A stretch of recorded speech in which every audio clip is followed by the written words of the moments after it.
एक विशाल जंगल में एक कौवा पक्षी का जोड़ा रहता है। एक दिन कौवा अपनी पत्नी के लिए एक छोटा सा अंडा लेकर आता है। कौवा कहता है, ये देखो प्रिय, तुम्हारे खाने के लिए ये एक अंडा लेकर आया हूँ। इसे खाओ और स्वाद बताओ इसका। ठीक है, मैं अभी इसे रख लेती हूँ, कुछ देर बाद खा लूंगी, इसके बाद स्वाद भी बता दूंगी। कुछ देर बाद कौवा वहाँ से उड़कर चला जाता है। उसकी पत्नी बड़े ध्यान से अंडे को देखती है। उसकी कोई बच्चे नहीं रहते हैं। वह अंडे को बड़े ही दया भाव से देखने लगती है। उसे एक जगह छुपा देती है और उसको बीच बीच में सेक देती रहती है। कौवे को उसकी जानकारी नहीं लगने देती है।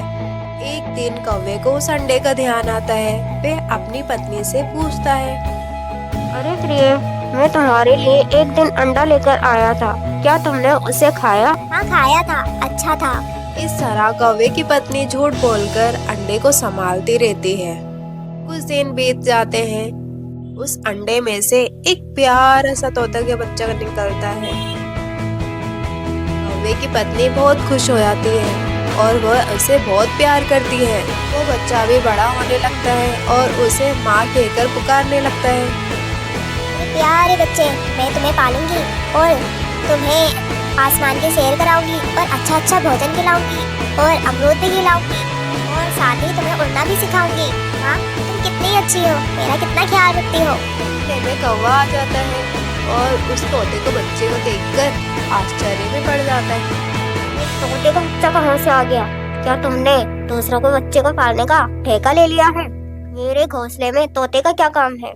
अरे मेरे प्यारे स्वामी, इसे तोते का बच्चा मत कहिए, ये तो मेरा ही बच्चा है। मैंने इसे गोद लिया है। ये हमारा राज दुलारा है, आंखों का तारा है। यही हमारे पुत्र होने का फर्ज निभाएगा, हमारे काम भी आएगा। तोते का बच्चा कौवे के बच्चे के जैसा कैसे बन जाएगा? ये हमारे किसी काम नहीं आएगा। ये हमारे ऊपर मुसीबत आने पर कुछ नहीं कर पाएगा और चुपचाप उड़ जाएगा। इसे यहाँ से निकालो। नहीं नहीं, मैं इसकी माँ हूँ। भला कोई अपने बच्चे को कैसे दूर कर सकती है? आइंदा ऐसी बात भी मत करना। मैं हमेशा इसको अपने साथ रखूंगी। मैं इसे खिला पिलाकर बड़ा करूंगी, इसके साथ खेलूंगी, इसे उड़ना भी सिखाऊंगी। पहले तुम मुझे ये बताओ, ये तोते का बच्चा तुम्हारे पास कैसे आया? आप ही इसे लेकर आए थे और पूछते हो कैसे आया? क्या बक रही हो? मैं भला तोते के बच्चे को पकड़ कर क्यों लाऊंगा? क्या आपको याद है, एक बार आप मेरे लिए एक अंडा लेकर आए थे और ये भी कहा था खाकर इसका स्वाद भी बताना? हाँ हाँ याद है, तुमने तो उसे खा लिया था। खाया नहीं था, छिपा दिया था और आपसे झूठ बोल दिया था। उसी अंडे में से ये तोते का बच्चा निकला है। मैंने इसे अपना बेटा मान लिया है। ये बहुत प्यारा है। ये तुमने अच्छा नहीं किया था, अब तुम ही इसे संभालना।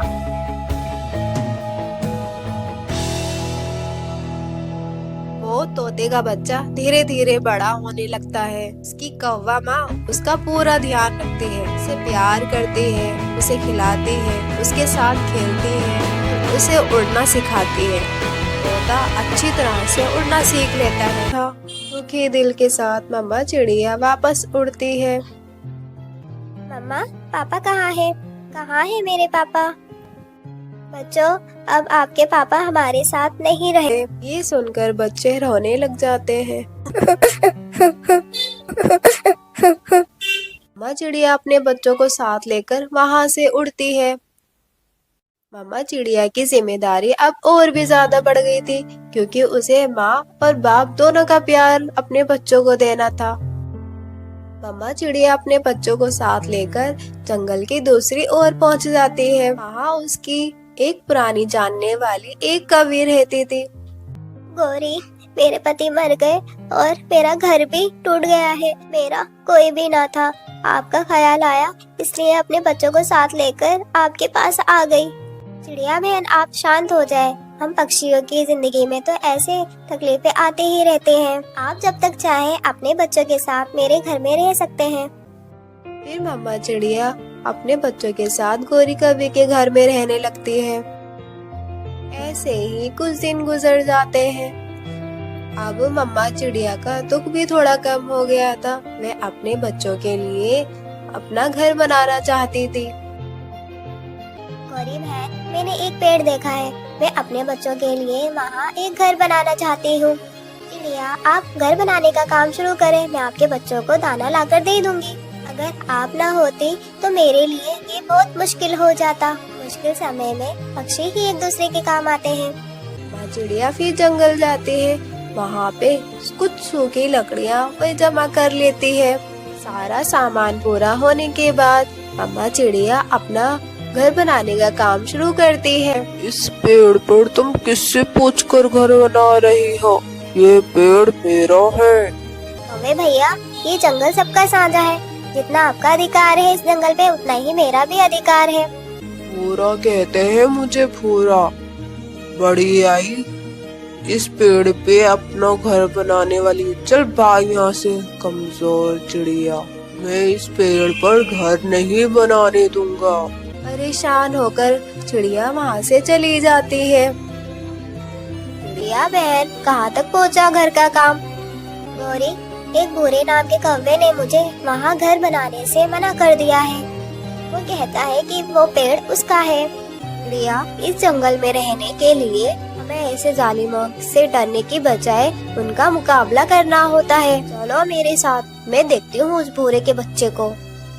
जो आप घर में ही रहना। फिर गौरी चिड़िया के साथ जाती है। ओए बदसूरत मोटी आंख वाले कौवे, जल्दी से भाग जाओ यहाँ से, वरना जानते हो ना मुझे। कौन हो तुम? मुझे गौरी कहते हैं। भूरा कभी हार नहीं मानता। और गौरी को गुस्सा बहुत आता है तुम जैसे बदसूरत पक्षियों पर। ऐसा कहकर गौरी भूरे पर हमला कर देती है। वह भूरे को मारने लगती है।